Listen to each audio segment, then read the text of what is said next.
Is there any particular significance associated with our Lord's death at the age of 33? And also, why do Freemasons seem to place importance on this same number? Well, our Lord's death at 33 was kind of the fullness of years. It was considered in those days to be the fullness of years of real maturity. That's when a man was, you became a man before the law when you were reached the age of 12, as our Lord was presented in the temple at the time, right? He stayed at that age, the age of 12, our Lord stayed behind to confront the doctors of the law and ask them questions about the coming Messiah.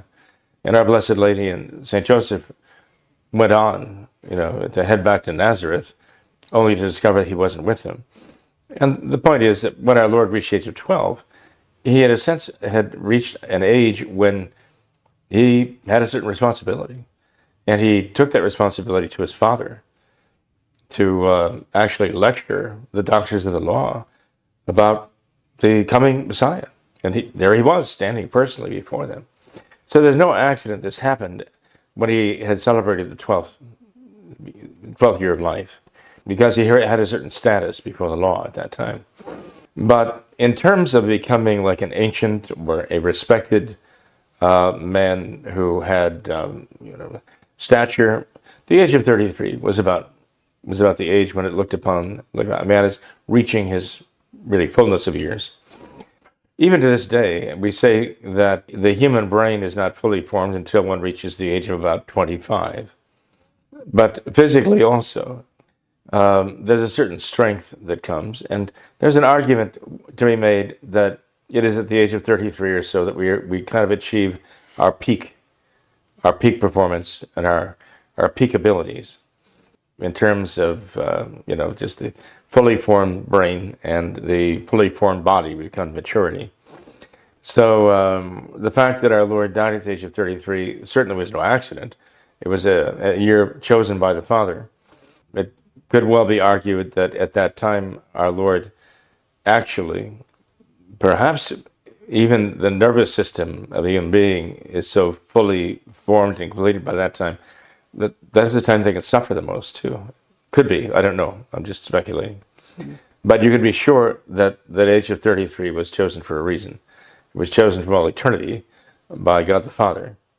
There, certainly is you might say, a practical reason concerning the sacrifice that our Lord was going to offer.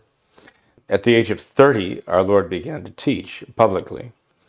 And he had a certain status to be called, at that age, 30, rabbi, and he taught for 30 years. He was a teacher and regarded as a teacher, and even his enemies referred to him as a teacher, a rabbi. So, given that 30 years of age that he began his public life for 3 years, and then closed that on the cross at the age of 33, the timing of it is certainly divinely chosen. Why the Masons zero in on the year 33?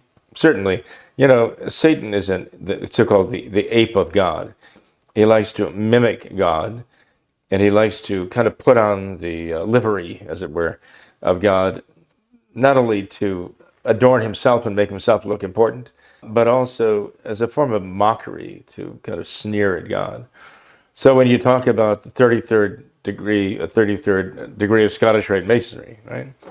And you talk about the 33rd degree of, latitude? For the Grand Lodge, right? Scottish Rite Masonry and so on.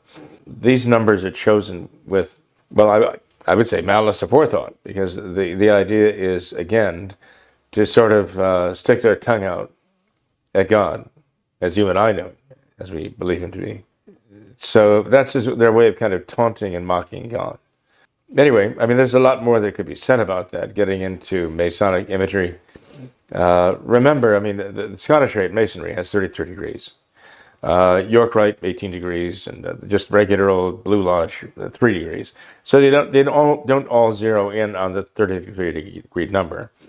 But Scottish Rite Masonry is notorious for being particularly anti-Christian, very anti-Catholic. So it's not surprising that they would devise 33 degrees, establish their Grand Lodge, here in America anyway, in such a way that it was a sort of a kind of a sneer at Christ, at our Lord.